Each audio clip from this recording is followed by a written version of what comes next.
जी जनाब, तो आधा सच पूरी बात के साथ हम दोबारा हाजिर हैं दूसरे हिस्से में।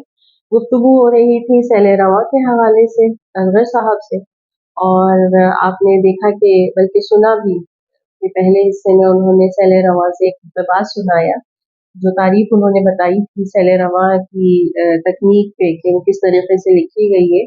उसी तकनीक पे वो एक तहरीर थी जो कि एक तसलसल में जो भी ख्यालात आए उसमें कहीं आपको शायद महसूस हो रहा होगा कि वो बेरब्त भी है। अब हम बात करते हैं असगर साहब की पहली किताब आतिश ज़ेर पा के बारे में, जो कि आई थी सन 2014 में शायद। नहीं, मैं समझ नहीं, मैं आतिश ज़ेर पा की 2000 अच्छा सन पहला एडिशन 2000 पहला एडिशन 2000 में आया था और इसकी तादाद थी 1000 कॉपी। जी। और उसके बाद जो है फिर सेकंड एडिशन भी आया इसका, वो भी 1000 का। जबकि हमारे यहाँ ये एक आम तासुर पाया जाता है कि शायरी की किताब हमारे पास कम खरीदी जाती है, लोग इसे कम खरीदते हैं। बिल्कुल सही है। और आप शायद हैरान हो कि 1000 कॉपी, अब मेरे पास 4 कॉपियां रह गई हैं, मैंने बेची कोई नहीं। अच्छा, मैंने मार्केट में रखी। जहां तक खान की डायरी का ताल्लुक है, इसका पहला एडिशन मेरे बेटे ने खर्चे से छपा था, उसने 1200 कॉपियां छापी थी, वो सब बिक गई। तो ये आपकी बात की बिल्कुल तायीद करती है कि इसकी शायरी की किताब के मुकाबले में नस्र की किताब, और वो भी अगर मिजाह है। अच्छा, ये भी एक अजीब लतीफा है मिजाह का। मैंने कभी मिजाह ये सोच के नहीं लिखा। जब लोगों ने देखा इसको तो कहा कि ये तंज मिजाह है, प्यार डालने पड़ेगा, समझते हैं तंज मिजाह। हनीफ आबिद ने मेरे बारे में नहीं लिखा, उसने लिखा कि तंज मिजाह की किताब नहीं है, और मैं उनसे इत्तेफाक करता हूँ। तो आप हैरान होंगी कि खान की आतिश ज़ेर क़याम में शायरी जो है वो सोच की हुई है, लेकिन नस्र जो है मेरी, उसमें दोनों किताबों में टेक्निक हुई सैले रवां की है। फर्क सिर्फ इतना है कि एक में बस मौजू है, दूसरे में मौजू है। लेकिन हैरान उन तरीके से मेरी शायरी में नतन भी बहुत कम है, मिजाज भी, बल्कि मुकाम पर मैंने कोशिश की थी कि मैं मिजाज शायरी करूं, मैंने वो लिखा भी, लेकिन मैं खुद मुतमईन नहीं था।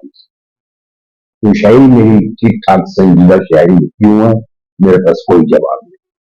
शायद उसकी वजह ये है कि आपने 10 साल में दीवाने गालिब पढ़ लिया था। मुझे नहीं पता। अजराए तफन्नुन में एक बात कही मैंने। अच्छा, इसके हवाले से आतिश ज़ेर जो आपकी किताब है, अगरचे इस्लाम से कई और किताबें भी पहले से मौजूद हैं, अब आपके नाम से भी एक किताब मंसूब है। अच्छा, ये आम जो आपकी चूंकि ये पहली शायरी की किताब थी, और अमूमन जब कोई पहली किताब आती है तो वो ज्यादा से ज्यादा 150 या 200 सफ़ात की होती है। आपकी ये 300 से ज्यादा सफ़ात की किताब नहीं, ऐसा है कि ये दूसरा एडिशन है, पहला एडिशन नहीं है। पहला एडिशन मुख्तसर था, लेकिन वो भी 200 सफ़ात, वो भी 200 सफ़ात 200 सफ़ात का था, लेकिन 300 ये इजाफों के साथ। अच्छा, ये मजीद इजाफों के साथ। तो ये बहरहाल मेरे लिए एक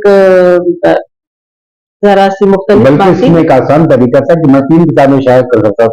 यकीनन अब ये जितनी ज़कीन है किताब शायरी की, अमूमन आजकल लोग इतनी नहीं अपने क्रेडिट पे ज्यादा से ज्यादा किताबें रखने के लिए भी अक्सर ये तकनीक इस्तेमाल की जाती है कि आप 150 सफ़े की एक किताब निकाल लें, और मतलब मकसूद ही नहीं। हाँ, चूंकि आपका ये मामला कभी रहा ही नहीं है तो जाहिर सी बात है आपने इसकी तरफ तवज्जो नहीं दी।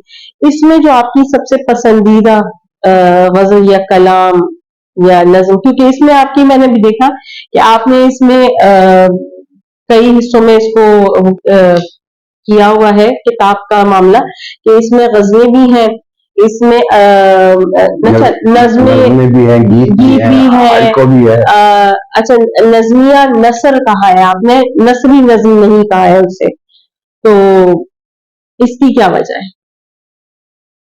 क्योंकि मैं एक दफा गूगल पे देख रहा था कि ये नस्ल होती क्या है, क्योंकि वेस्ट से आई है हमारे पास, बिल्कुल तो उसे प्रोज पोएम कहते हैं। हमारे पास हमारे अदब में ज्यादातर सब सभी चीजें बाहर से ही आई है। प्रोज पोएम कहलाई जाती है ये, और उसकी डेफिनेशन ये है कि it's a piece of prose having poetic qualities. Exactly. तो तब मैंने कहा कि ये नज्मिया नसर है प्रोज, लेकिन उसमें नज्म का साथ अंदाज है। तो बल्कि वेस्ट में तो कई पोम्स जो है वो पैराग्राफ्स की सूरत में भी है, बजाय इसके कि वो, क्योंकि हमने हाइको भी जापान से भी उसका ये बिगाड़ दिया, हमने तो उसको यकसर तब्दील कर दिया। ठीक है, इसमें कोई एतराज नहीं है, क्योंकि हाइको जहां तक ताल्लुक है, हाइको में दो क्वालिटीज जरूरी है। एक उसमें इबाम होना जरूरी है, और दूसरा मौसम और नेचर से मुतालिक होता है। बिल्कुल बिल्कुल। हमारे यहाँ तो हम दो नाद भी बिल्कुल हाइको में है, इश्किया भी हो गई है, इश्किया भी हो गई है, हर सियासी भी हो गई, सब हो गई है। इसी का शायद हमने नस्ल का साथ वो किया, बहरहाल हमने अडाप्ट किया उसको। तो मैंने उसकी और कोई खास वजह नहीं थी, यही वजह थी कि मैं समझता हूं कि प्रोज पोएम जो है, इट्स पीस ऑफ प्रोज, इसलिए आपने इसको नज़्मिया नस्र कहा है। इस वजह आप ज्यादा कंफर्टेबल किस में अपने आप को महसूस करते हैं, गजल में, गीत में, नज्म में, या जो आपने जिसको नज़्मिया नसर कही? मैं समझता हूँ कि या ये कि जिस वक्त जिस चीज की जिस तरह वो भी है, लेकिन मेरा ख्याल है मैं गजल में ज्यादा गजल कंफर्टेबल हूँ। और मेरा गजल, लोग कैसे गजल करते हैं मुझे नहीं पता, लोग कैसे शायरी करते हैं मुझे नहीं पता, लेकिन मैं अपने बारे में बता सकता हूँ। मैं गुनगुनाता हूँ, एक लाइन मुझे अच्छी लगती है तो 70% दफा वो आखिरी मिसरा होता है, दूसरा मिसरा होता है, जिसमें थीम होती है। उस थीम को कवर करने के लिए मैं सोच के, ज़हन पे जोर देके मिसरा उला बनाता, ये मेरा तरीका है। मुझे नहीं मालूम मिसरा सानी आपका पहले आपके पास होता है, मिसरा, और जो थीम होती है वो मिसरा सानी में होती है, बस आओ। अगर शेर की असल खूबसूरती भी मेरे ख्याल से उसी में ज्यादातर होती है कि जो असल मौजू है, अगर वो मिसरा सानी में आ रहा, क्योंकि मैं फन शायरी से बिल्कुल नाबलग था हूं, और जिसका मुझे कोई अफसोस भी नहीं। वजह इसकी ये है कि मेरी किताब पे मेरी खुशकिस्मती है कि बड़े जय्यद लोगों ने नामी गिरामी लोगों के इस फहरिस्त में जॉन एलियर का भी बिल्कुल नाम है, अहमद मैश है, इशरत रुमानी है, महराज जानी साहब का नाम भी है इसमें, ज़ेब अस्कार हुसैन साहब का नाम भी है, कई बड़े नाम है, अहमद हमीश जैसे आपने भी, और अल्लामा नसीर कोटी साहब का भी है नाम है। तो उन्होंने इसे शायरी मान लिया, तो लिहाजा मुझे कोई अफसोस नहीं है कि, लेकिन मैं ये कहता हूं कि मैं फैसला ये करता हूं कि जब मैं गुनगुनाता हूं अपना शेर, अगर मैं मुतमईन हूं तो मेरे नजदीक औजान और बऊर, लेकिन शुक्र है कि मेरा ख्याल है कि 80-85% मेरी शायरी जो है न जानते हुए बऊर और औजान के मुताबिक, इसे उन्होंने मौजूद तबा कहा था अल्लामा नसीर को। मेरे ख्याल से इस मामले में तो ज्यादा संजीदगी से ना ही जाया जाए तो अच्छा है, वरना तो मीर के 72 निश्तर भी मौजूद है, लोग आ गए होंगे उससे, तो फिर जब एक पलड़े में मीर है और दूसरे में गालिब को लोग रख देते हैं। इसी बात को आपके 72 निश्तर वाली बात को मैंने लिखा है इसमें कि जब अहबाब ने मेरी किताब का मशवरा देखा तो उन्होंने मशवरा दिया कि बकौल उनके जो कमजोर अशार थे मैं उनको हंस कर, मैंने सोचा और सोचने के बाद उन्होंने जवाब दिया कि आपका ममनून हूं मैं कि आपने मुझे मशवरा दिया, लेकिन मैं ऐसा कर नहीं सकता। और उसका रीजन मैंने कहा कि आप मुझे उस सवायफ की माने समझें जिसे आप दिन की रोशनी में भी देख सकते क्या है, बहुत ही खूबसूरत था। हैं। तो क्योंकि शायरी मेरा मतलब या लिखना, ये मैंने रिटायर होने के बाद सोचा क्या करूं। पहला ख्याल जहन में आया कि मैं सियासत करूं। देखा ये इजाजत नहीं देती। फिर मैंने कहा कि मजहब में घुस जाओ। फिर मैंने कहा कि मिंबर पर बैठ के लोगों से लड़ाना मेरे बस का नहीं। फिर सोचा सहाफत।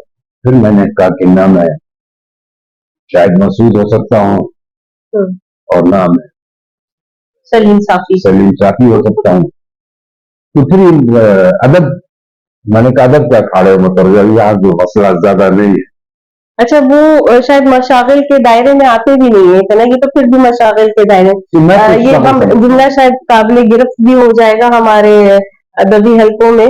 जैसे एक बार मेरा एक जुमला बहुत काबिल गिरफ्त हुआ था कि मैंने कहा था कि संजीदा अदब से वाबस्ता लोग, तो उस पर बड़ी लेदी हुई थी कि संजीदा अदब और गैर संजीदा अदब क्या होता है। तो वही दौरान कमेंट्स लोगों ने खुद ही बता दिया था कि फिर संजीदा और गैर संजीदा क्या होता है, मुझे इसके लिए कुछ करना नहीं पड़ा।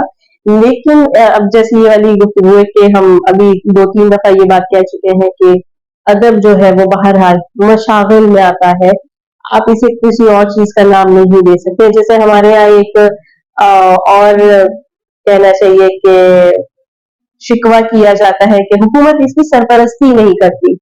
हुकूमत आपके मशागिल के लिए क्यों सरपरस्ती करेगी? ये सबसे बड़ा पहला सवाल ये। बहुधा पता नहीं आपको कैसे आपके जहन में ये बात आई। एक दफा एक साहब है, मैं नाम नहीं लूंगा, वो सारा सारी सर गुफ्तगू कर रहे थे इसी बारे में कि उनकी तंजीम भी है कि अदीबों के लिए कुछ किया गया है। तो मैं वहां से गुजरा तो सारा अंसारी ने मुझे हवा दे के बुलाया।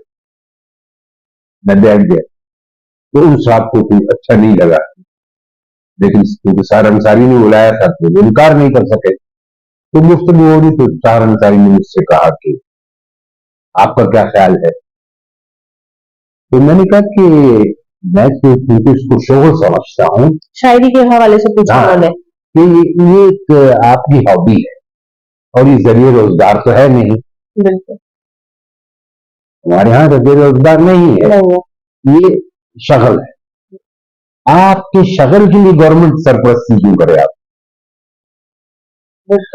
और फिर दूसरा प्रॉब्लम ये हो जाता है कि कौन सा शायद डिजर्व करता है और कौन नहीं करता, इसका मयार क्या होना चाहिए। तो वही आप वाली बात कि मैं तो ये समझता हूँ कि शगल है। मैंने तो मेरा शेर है कि दिल के बहलाने को एक शगल किया करते हैं, वो समझते हैं कि हम शेर कहा करते हैं। किसी तारीफ का तनकीद का मोहताज नहीं, दिल के बहलाने को एक शगल किया। तो हमारा तो ये है। लेकिन मैं अपनी बिल्कुल मैं क्योंकि मेरा बैकग्राउंड साइंस का है, तो मेरे एक प्रोफेसर थे doctor Sharma, American university Delhi. तो उनसे एक दिन मैं डिस्कस कर रहा था कि मैंने तो यार सादा सा ये मजमून है, जमीन में बीज उगो, उसको पानी दो, उसका ख्याल रखो। तो ये बड़े बड़े कोटेशन और इक्वेशंस और ये जो गुजारी है ये कहां से। तो उसने कहा राज की बात है, तुम्हें बताता हूँ। उसने कहा कि जब फंडिंग मिलती थी तो बाकी साइंसेस को ज्यादा मिलती थी कि उसमें ये इक्वेशंस और फार्मूलाज बहुत, एग्रीकल्चर में नहीं थी। तो एग्रीकल्चर वालों ने सोचा कि हम भी डालें, तो उन्होंने कर दिया वो फंड लेने के लिए। तो मैं तो कहता हूँ इजहार जात का एक वसीला है। अब आपने पूछा है तो मैं इसकी शायरी की बात है तो मैं आपको बता दूं कि मेरे नजदीक शायरी या कोई भी अदब की सिंफ हो, इजहार जात का एक वसीला है। उस इजहार जात के वसीले से लिखने वाला अपने वजूद का असबाब तलाश करता है। वो तो हर जीर हो जाता है वजीर, लेकिन अदब अभी नहीं मानते। अब उससे एक और काम भी करता है, उसकी जो फ्रस्ट्रेशन झंझलाते हैं, उसके लिए ये शायरी या इजहार जो है पैमाने का काम करता बिल्कुल ऐसा है, आउटलेट ऑफ योर फ्रस्ट्रेशन। एक चीज ये भी होती है। अच्छा, एक ग्रुप उन लोगों का है कि जो सोच भी सकते हैं, समझ भी सकते हैं, लेकिन कुदरत ने उनको ये हुनर नहीं दिया कि वो उसको इजहार भी कर सके किसी भी मीडियम से, या वो शायरी का हो, मौसीकी का हो। तो वो लोग इन चीजों को पढ़कर, देखकर या सराह कर इनमें पनाह ढूंढते हैं, और आम आदमी जो है रिलेशन के लिए पढ़ता है। ये मेरा इस पर वो है। नहीं, ये बात आपकी जो आपने कही कि पढ़नाले का काम करता है, ये तो जो माहिर नफ्सियात भी होते हैं, तो वो अपने कई ऐसे मरीजों को जो कि इस तरह के डिप्रेशन या एंजाइटी के मामलात होते हैं, जहां उन्हें ऐसा कोई रास्ता नहीं मिल रहा होता है कि वो अपने अंदर का गुबार बाहर निकाल सके, तो वो तो ये तो उनको भी टेक्निक कहते हैं कि आप डायरी लिखिए। आप दिन भर में चाहे छोटी सी एक बात है, अच्छी लगी है, बुरी लगी है, अपनी रूटीन, अपनी बातें, आप जो कहना चाह रहे हैं, जो आपने सोचा है, ये सारी चीजें या आपने सुनी, वो आप डायरी में लिखें। बल्कि हमारे एक दोस्त है, मीडिया से ही वाबस्ता है, वो उन्होंने तो 2-3 किताबें लिखी इसी वजह से, क्योंकि उनके माहिर नफ्सियात ने उन्हें सजेस्ट किया था कि आप ये काम कीजिए ताकि ये परनाले का काम दे। अब जब वो डायरी लिखना शुरू की उन्होंने, तो वो देखा कि किताब का मवाद बन सकता है।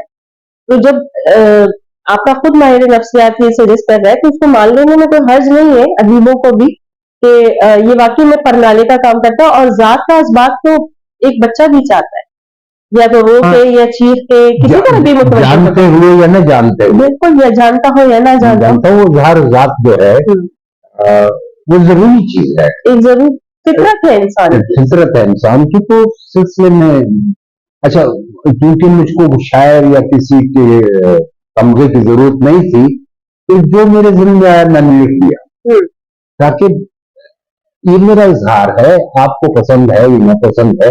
इस पर एक मेरा शेर है कि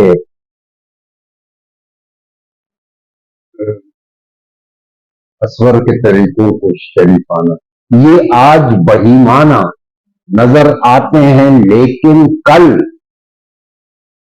असगर के तरीकों को शरीफाना कहो। यानी आज जो चीज इंसान का मसला ये है, कहीं भी हो, कि चेंज से हार खाता है। जो चीज बता दी गई है उससे हट के नई चीज जो है उससे खौफजदा रहता है, और उसको कबूल करने से भी कतराता है। मेजॉरिटी। अच्छा, उसकी वजह मेरा एक और प्रीमाइज है, जो मेरी सारी सोच का महवर है, वो ये है कि मैं समझता हूं कि इस दुनिया में 99.9% लोग फॉलोअर्स, बिल्कुल, जिस माहौल में पैदा हुए, जो उन्होंने पढ़ा, जो बता दिया गया, वो उसको हक समझ के सुतर लेकिन रवाना हो जाते, और उनकी बात सच है, बाकी गलत। और जब आप उनको हट के बात बताते हैं तो वो झुंझला जाते हैं।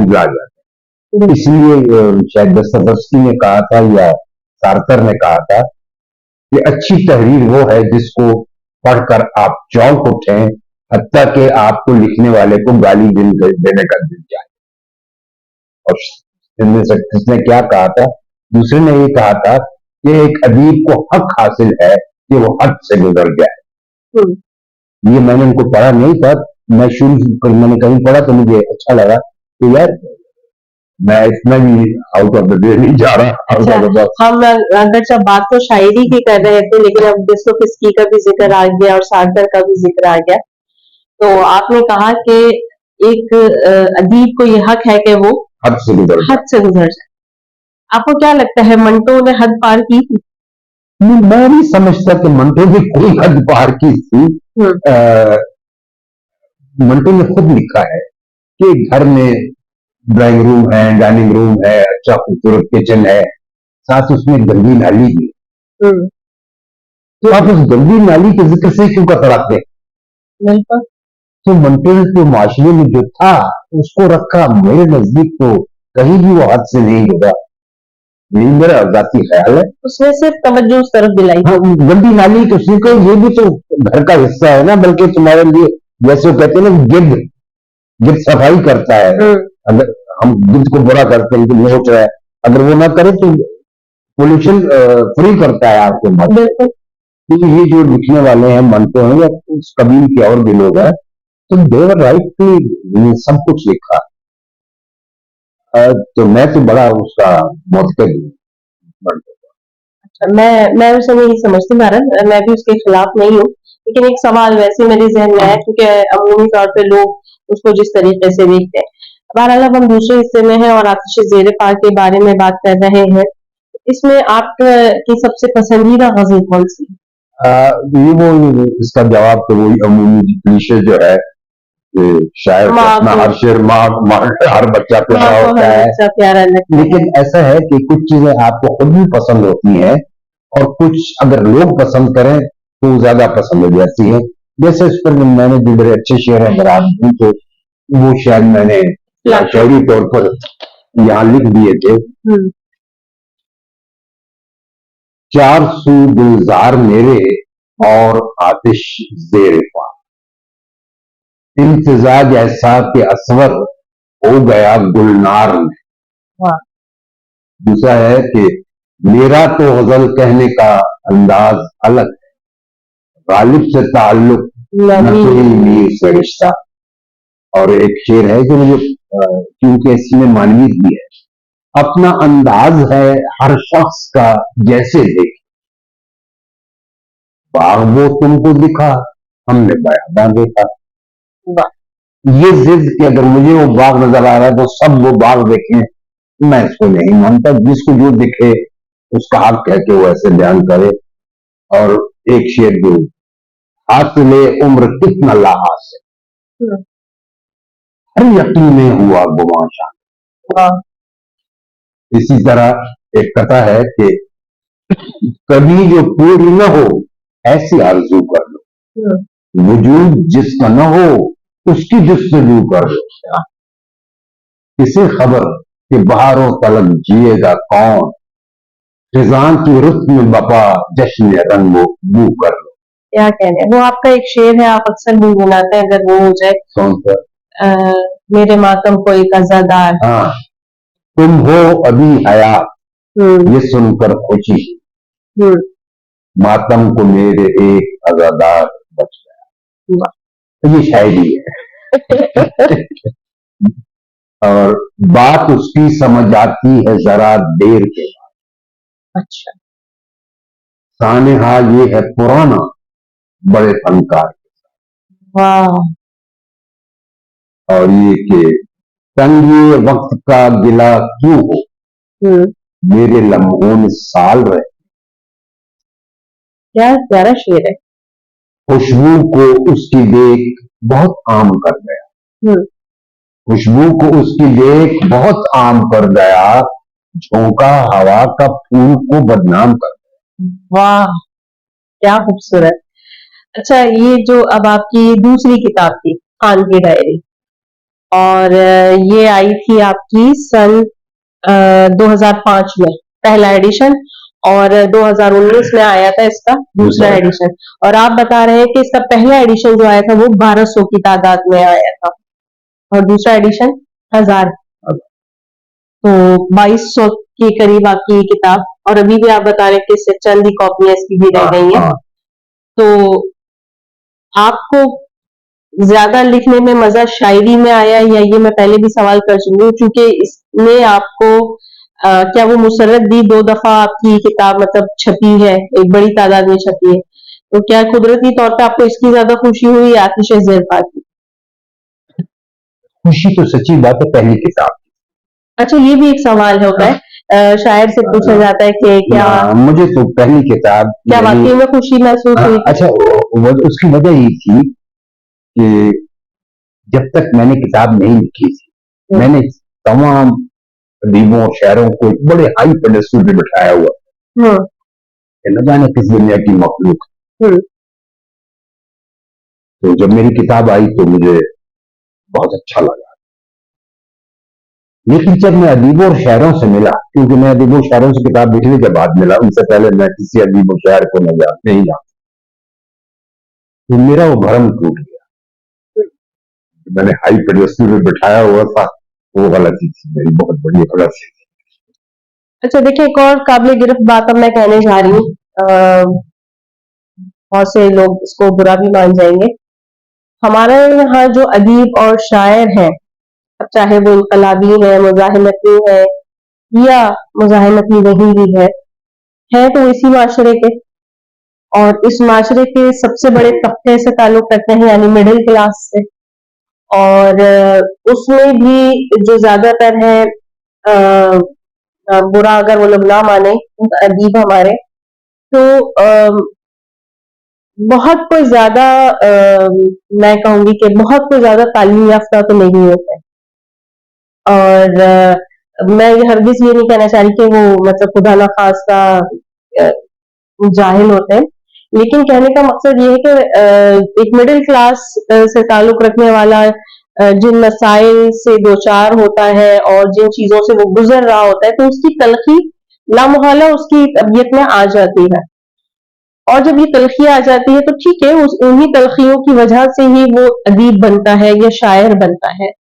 लेकिन बहरहाल होता तो वो भी एक आम इंसान ही है ना, हर वक्त तो किताब और कलम के साथ नहीं जुड़ा हुआ है।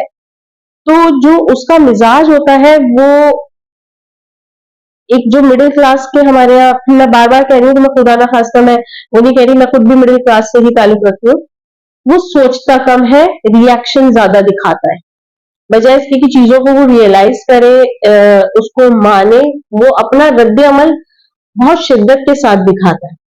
और अदीब जो होते हैं, अदीब हो, मुसव्विर हो, आपके डांसर हो, पेंटर हो, जो भी हो, म्यूजिशियंस हो, वो किसी भी तबके का मैग्नीफाइंग पिक्चर होती है। वो आप वो लार्ज स्केल पे आप देख सकते हैं। किसी माशरे को अगर समझना है तो आप उसके अदीब को देख लें, उसके अदीब के मिजाज को देख ले, तो आपको पता चल जाएगा कि ये माशरा किस तरह का है। मैं फिर बार बार कह रही थी, काबिल गिरफ्त मैं स्टेटमेंट दे रही, तो क्या शायद यही वजह है कि जो हमारे यहाँ अदीबों के में एक ही मिजाज पाया जाता है, एक दूसरे से खार खाना, या वो जो आपने कहा मैंने हाई पेडेस्टल पे रखा हुआ था, and then when you realise कि मतलब ऐसा तो नहीं है, पिक्चर तो इससे बहुत मुख्तलिफ है। मुख्तलिफ शायद इसलिए थी कि वो भी आम ही इंसान था, जब तक हम मिले नहीं होते तो हमें पता नहीं होता है। मैं सबको नहीं कह रही, उनमें से चंद है जो कि मैं खुद बजाते खुद भी ऐसे को जानती हूँ कि वो उन अदीबों से बहुत मुख्तलिफ है, जिन्हें आप कह सकते हैं कि वो हाँ हाई पेडेस्टल पर है। वो सोचते भी है, और सोचते ज्यादा है, रद्द अमल कम दिखाते हैं बनिस्बत उन लोगों के। तो ये भी शायद एक वजह है हमारा मुआशरा, मैं इसको बड़े कि वो उनका पेडेस्टल नीचे हो गया था। डिफरेंट एंगल से देखता हूँ, बिल्कुल अच्छा। मेरा सोच का मामला है। मैं समझता हूँ जिसको आप मेजॉरिटी ऑफ जितने भी कम अज कम पाकिस्तान में, मैंने जिन लोगों से मैं मिला हूं, मैं उनकी बात कर रहा हूँ कि उनका एक्सपोजर बहुत कम है। वो लिमिटेड है, इन्हीं लिखने पढ़ना बस उनका शगल है, यही उनकी जिंदगी है, यही किताबें पढ़ना सुनना ये करना। उनका अपना जाती एक्सपोजर विजन, शायद वो ट्रैवल के लिहाज से, तालीम के लिहाज से, एक्सपीरियंसेस के लिहाज से, बातचीत के लिहाज से वो कम है, तो उनके लिए बस वही ओढ़ना बिछौना सब वही है, उससे बाहर वो नहीं निकल सकते। कुछ लोग होते हैं जिन्होंने दुनिया देखी होती है, इलाकों में गए होते हैं, तो उनका थोड़ा एक्सपोजर ज्यादा हो जाता है, विजन थोड़ा सा ब्रॉड हो जाता है। अब जैसे मिसाल के तौर पर यहाँ एक बड़े कॉमन चीज है कि वेस्ट में तो बेहयाई फहाशी अपने अरूज पर है, बिल्कुल भी नहीं, जबकि हकीकत इससे बिल्कुल मुख्तलिफ है।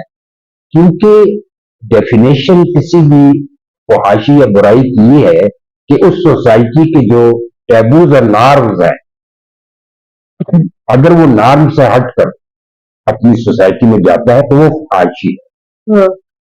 उनके यहाँ प्री मैरिटल सेक्स नॉर्म है, उनके यहाँ ड्रेस कोड नॉर्म है, उनके यहाँ नाच नॉर्म है, एक दूसरे की बीवी के साथ नाचना नॉर्मल है।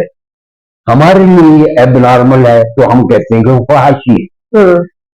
उसके मुकाबले में अब ये मैं बात बड़ी कंट्रोवर्शियल कर रहा हूं, जब तो होनी नहीं चाहिए, कि हमारी सोसाइटी जिनके नॉर्म और टैबूज देखें आप, जिस तरह हम अपने नॉर्म्स से हटकर हरकतें करते हैं, वो फहाशी की बदतरीन मिसाल अगर है तो वो हमारा मुआशरा जहाँ मौजूद है, क्योंकि जो हमारे नॉर्म्स हैं हम उसका कोई ख्याल नहीं रखते, किसी तरीके से ख्याल रखते, हम उसकी जल्दियां बकेर लेते हैं। लेकिन हम कहते हैं हम बड़े मोमेंट है, पारसा है, पाक है, वेस्ट वाले ये है, वेस्ट वाले वो है। तो इसको मिसकंसेप्शन जो है हमारी सोसाइटी में जरूरत से बहुत ज्यादा है। हर सोसाइटी में मिसकंसेप्शन होते हैं। जैसे मैं वेस्ट में था, तो मैं रेस्टोरेंट था मेरे भाई का, मैं उस पर काम करता था, टेक अवे फूड। तो एक खातून और मर्द आए, तो मतलब एंगेज से शादी हो गई थी, तो उन्होंने खाने का ऑर्डर दिया। तो बीवी ने अपने पैसे अलग दिए, खामन ने अपने पैसे अलग दिए। तो हम बीवी में से पूछने की you are from which area, which part of the world, from Pakistan, Muslim. मैंने कहा yes. You marry more than 4 wife, you marry 4 wife. मैंने कहा yes, that's very strange, nothing strange है। No, you marry 4 women and you say it's not strange. मैंने कहा लो, you are going to be married soon, yes soon, in 1 month। मैंने कहा you are paying yourself your money for the food, ये आदमी अपना पैसा दे रहा है, मेरे लिए ये 4 शादियों से भी बदतर है। उसको समझ नहीं आई बात, एक औरत अपना पैसा दे रही कि वो अपना पैसा दे रही है, शादी भी है, रहने है। इसके साथ उसका पार्टनर है। तो ये जो मिसकंसेप्शन है वहां भी है, ये नहीं कि वहां नहीं है, लेकिन हमारे यहाँ की जरूरत से बहुत ज्यादा। एक तो फेसबुक पे बहुत सी एक बात है कि हमारी जवाल के असबाब क्या, हर आदमी का एजुकेशन है, किसने का क्या है, किसने क्या है। मैंने कहा हमारे जवाल का सबसे बड़ा सबब मुनाफिक। हम मुनाफिक हैं बशमूल मेरे। हम कहते कुछ हैं, करते कुछ हैं। बस मैं काफी अर्सा रहा हूं, वहां जो कहते हैं जमील, मिसाल के तौर पर मैं गया, वो खाना खा रहे, come on let's have food, मैंने कहा नो थैंक यू, उसके बाद वो दोबारा भी नहीं पूछेंगे क्योंकि आपने नो थैंक्स कह दिया। आपने नो थैंक्स कह दिया है। हमारे यहाँ इसका उलट है, आप खाने नहीं, मैं खा के नहीं, प्लीज नहीं, उसके बाद वो इतना खाते है चीज। लेकिन अब अगर ये पॉडकास्ट हमारा पॉडकास्ट हो गया तो मेरे लिए और आपके लिए मुश्किल हो जाएगा, बिल्कुल। और नहीं। अच्छा, तो खान की डायरी के हवाले से, अच्छा इसका मैं आपको बताऊं कि ये क्या सिलसिला है। जब मेरी किताब शाया होगी तो एक ग्रुप था लोगों का, जिसमें महराज जामी, अनवर अहमद अलवी, इशरत रूमानी, मंसूर मुल्तानी और एक शाहीना फलक खातून थी, रिफत। तो हम बैठ के वो मजलिस नशिस्त होती थी, उस नशिस्त में ये था कि शायरी भी आप पढ़ सकते थे, अफसाना भी आप पढ़ सकते थे, नसर भी आप सुना सकते थे।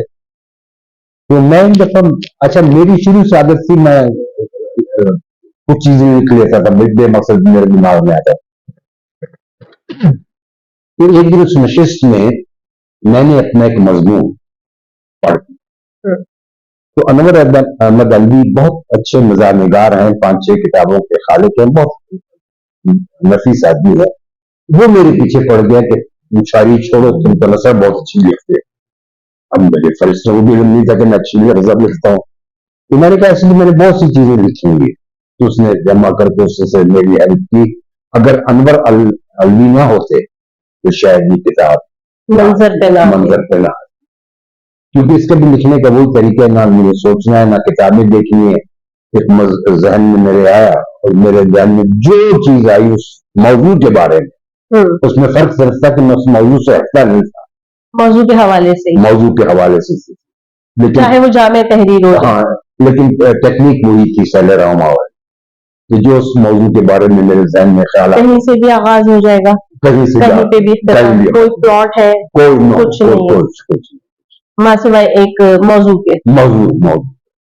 तो ये सेलेरामा में मैंने एक हिस्सा वो भी रखा है जिसमें कुछ मौजूआत हैं, ताकि आप डिफरेंशिएट कर सकें कि बगैर मौजू और मौजू वाली किताब में एक ही किताब में आप दोनों चीजों को देख सकते हैं अगर उसका जायजा लेना चाहिए। सही। तो आपकी जो खान की डायरी है, ये भी ज़ख़ीम किताब है और तकरीबन 2 किताबों जितना इसके अंदर मवाद है, और तकरीबन इसके भी 350 से ज्यादा सफ़ात है। तो आपको ये ख्याल नहीं आया कि जब इसका आप दूसरा एडिशन ला रहे थे तब इसके 2 हिस्से कर देते? नहीं, पहला एडिशन तो बहुत कम था, तो मैं 200 सफ़ात। अच्छा, ये भी इजाफे के साथ है? ये भी बहुत इजाफे के साथ है। तो फिर तो आपको चाहिए था, जब आपने ये दोनों किताबें इजाफे के साथ की, इसके बजाय आप दूसरी किताब कर देते, तो इस वक्त यहाँ पे मेज पे 5 किताबें होती। चूंकि वो मेरा पैशन ही नहीं है ना, मैंने कहा मेरा शगल है, वक्त गुजारी है, तो मेरे जहन में इस किस्म की चीज, मैंने कहा पता नहीं इसके बाद लिखूं या नहीं लिखूं, ये लिख कैसा छाप दो। अच्छा, आपको ये भी घुमाता है, यानी आप अगले कदम की तरफ आप हैरान होंगे, 20-25 साल हो गए मैंने शायद कोई गजल कंप्लीट नहीं की, कोई गजल नहीं। नस्ल की तरफ अब आ गए? नहीं, नस्ल भी मुझसे नहीं होता। बैठ के 15 मिनट से ज्यादा एडवांटेज मुझको ये कि मुझे सोचना नहीं पड़ता, ना मैं सोचता हूँ ना मुझको जरूरत है, तो मैं लिख लेता हूँ। लेकिन कोई मुझको इसका शौक या क्रेज जिसे आप कहते हैं वो खत्म नहीं। मुझे क्रेज है गुफ्तगू का, जो कि बसा औकात मैं कर नहीं पाता, क्योंकि आप जैसे कम लोग मिलते हैं जो सुनने का यारा रखते हैं। इन लोगों ने फिल्टर ज्यादा लगाए हैं। हाँ, फिल्टर ज्यादा लगाए हैं, उसकी वजह हम चूंकि बगैर फिल्टर के हैं, तो इसलिए। और सेलेरामा पे है तो वो आसानी है मुझको। बहरहाल हमारा ये दूसरा हिस्सा भी तकरीबन इख्तिताम की तरफ है। आप आगे भी मुस्तकबिल में क्या मजीद आपकी दिमाग में किताब के हवाले से कोई और है ख्याल कि आप जो दूसरी किताब अब लाएंगे? तो नहीं, मैंने जो बहुत कुछ समझा सोचा, मैं उसको तहरीरी सूरत में लाने का ख्वाहिशमंद तो जरूर हूँ, लेकिन शायद ला ना सकूं, क्योंकि हमारा मुआशरा उसकी इजाजत नहीं देता, और वो काबिल गर्दी जब नहीं होगा, लेकिन मैं नहीं कर सकता हूँ। अगर मैंने लिख लिया तो बच्चों को कह दूं कि मेरे मरने के बाद जो है वसीयत छोड़ दे, तो छाप दे। हाँ, तो ये काम हो सकता है, अगर ऐसी ही बात है तो आप उसको कंपाइल करें। मेरा किसी से मैं तो आपको इंटरेस्टिंग बात बताऊं, आज की मेरा वक्त आर्टिफिशियल इंटेलिजेंस वालों के साथ बड़ा गुजर रहा है। ब्लेसिंग है फिर। हाँ, इन द सेंस कि वहां हम सब बहस महस नहीं है, मैं अपना नुक्ता कर देता हूँ, अपना नुक्ता देते हैं, जरूरी नहीं कि मैं उनसे एग्री करूं या मुझसे एग्री करूं, लेकिन एक कन्वर्सेशन चल पड़ती है। उसमें ये खौफ नहीं है कि अगला बुरा मानेगा, अगला गाली देगा, अगला दोबारा नहीं मिलेगा। दोनों तरफ सुनने की गुंजाइश है। हाँ, तो इस बात के साथ के कोई नाराजगी नहीं हो, कोई नाराजगी नहीं हो। तो मैं आजकल मेरा ज्यादा वक्त उस पर गुजरता है, and I found it very interesting, क्योंकि मेरे सवाल जो मेरे जहन में थे, जो शायद मैं आपसे भी ना कर सकूं, वो मैंने उनसे किए, और मुझको खुशी इस बात की है कि I am not that weird. मेरी टॉक्स नहीं है, मेरी जो थॉट्स हैं मेक सेंस इंटेलिजेंट लोगों को भी, तो बस ये थोड़ी सी ऐसी मसरत होती है। अच्छा, क्योंकि उसने जवाब दे दिए थे इस वजह से? नहीं, जो मैंने बातें पूछी उन्होंने कहा कि मतलब अक्सर होता है कि profound thoughts and very meaningful आपका जो सवाल है, अगर यहाँ करता लोग बोलते हैं पागल है, लेकिन उन्होंने ऐसा नहीं कहा, and they appreciated it, thought provoking, तो उससे थोड़ी सी आदमी को। चलिए, तो ये तो आपने अपने मुस्तकबिल के हवाले से बता दिया कि आपका क्या प्रोजेक्ट है। आखिरी कोई बात अगर कहना चाहें तो बिल्कुल हमारे सुनने वालों को। ये बात है कि अगर ये हमारा कंट्रोवर्शियल बना पॉडकास्ट जो फेसबुक पे आप डालेंगे, तो इस पर तो देखते हैं क्या रिएक्शन आता है। फिर उस पर क्या मैं तो चाहता हूं कि एक चीज होती है बहस, मैं बहस का कायल पता नहीं, बहस बराए बहस नहीं बहस का कायल नहीं, मैं गुफ्तगू से मुराद है या मुकालमा जिसको आप कहते हैं कि किसी भी मौजू के बारे में मैं अपना पॉइंट ऑफ व्यू दे दूं, आप अपना पॉइंट ऑफ व्यू दे दूं, इत्तेफाक करना जरूरी नहीं है, लेकिन ऐसा माहौल बहुत कम है हमारे यहाँ। दो चीजें जो मैंने अब तक देखी है, एक तो ये हमारे यहाँ जब कोई अदीब कई किताबों का मालिक है, जहाँ उसने अपनी कई किताबें लिख दी हैं और पढ़ा लिखा भी है, मतलब पढ़े लिखे से मुराद डिग्री है, अगर उसके पास डिग्री भी है तो वो एक जुमले का इस्तेमाल कतई नहीं करता है कि जब उससे कुछ पूछा जाए तो वो ये जुर्रतमंद तरीके से कह सके कि आई डोंट नो, मैं नहीं जानता। वो आए बाएं शायद जरूर करेगा, यहाँ वहां की बातें जरूर कहेगा, कुछ ना कुछ कहना वो अपने अव्वलीन फराइज में से समझेगा, वो ये कह के नहीं बात खत्म करेगा कि जी मैं नहीं जानता। क्योंकि मुझे याद आ गया कि एक दफा हम साइंटिफिक काउंसिल में नोबेल लॉरेट से मुलाकात हुई, तो मैंने उससे की बात पूछी, sorry dear this is not my cup of tea. तो मैं शॉक्ड, यहाँ तो हर आदमी हर फन मौला है, हर फन मौला है, अक्ल कुल है, वहां Nobel laureate sorry I don't, ये चीज हमने बहुत ही मफकूद है, काश थोड़ा सा ये डेवलप हो जाए आदमी कि हम सब कुछ नहीं जानते। आप मरीज के पास जाएं, बजाय इसको आप उसको हर डॉक्टर से ज्यादा नुस्खे बता देंगे। तो मैं जो ये बात कह रही थी कि दो चीजें जो मैंने देखी, तो यही कि हम अपनी मतलब अपनी हद तक समझते हैं कि अगर हम ये किसी को कह देंगे कि इस चीज के बारे में हम नहीं जानते, और जो दूसरी चीज है वो ये है कि अब अगर मैंने कोई बात की है तो मैंने कायल करना ही करना है, बजाय इसके कि आप इस फ्रेम से बात में एक और जो इंटरेस्टिंग हमको अपने माशरे में मालूम हुआ कि आप दूसरी की बात सुनते कम है, उसका जवाब देने की कोशिश पहले से शुरू कर देते हैं, सुने बगैर, मुकम्मल सुने बगैर हम शुरू कर देते हैं।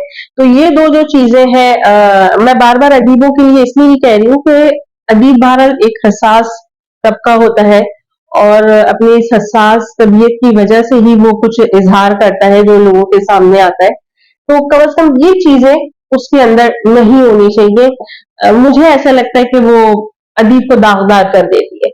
कोई मुजायका नहीं है कि अगर आप ये कह रहे कि जी मैं नहीं जानता, या आप सिर्फ गुफ्तगू करके उठ जाइए, आप अपनी बात कहिए, सामने वाले ने अपनी बात कही, इस फ्रेम से बाहर निकाल के आ जाइए कि आपने किसी से जो है किसी को कायल करना है या खुद कायल होना है। इस कायल होने वाले अमल को हटा दीजिए, सिर्फ सुनने की हद तक। मेरा ख्याल है इसको खत्म मैं अपने दो शेरों से करता हूँ, जो शायरी के लिहाज से बहुत नहीं है, ये दानाई भी मुझको कभी दानाई नहीं लगती, सच्चाई भी मुझको कभी सच्चाई नहीं लगती, जी चाहता है नोच नोच चेहरे से निकाब, रुसवाई भी मुझको कभी रुसवाई नहीं लगती। क्या बात है, इस खूबसूरत दो अशार के साथ, अजगर साहब के दो अशार के साथ हम अब इस इंटरव्यू और पॉडकास्ट का इख्तिताम करेंगे। अगली किसी नशिस्त में हम किसी दूसरे अदीब की किताबों और खूबसूरत गुफ्तगू के साथ हाजिर होंगे, और अगर आपके कोई सवालात हुए तो हो सकता है कि इसका तीसरा हिस्सा भी फिर हम इसको मंजर पे लेकर आए। आधी बात पूरे सच के साथ मारिया माविश और अजगर साहब को इजाजत दीजिए। अस्सलाम वालेकुम।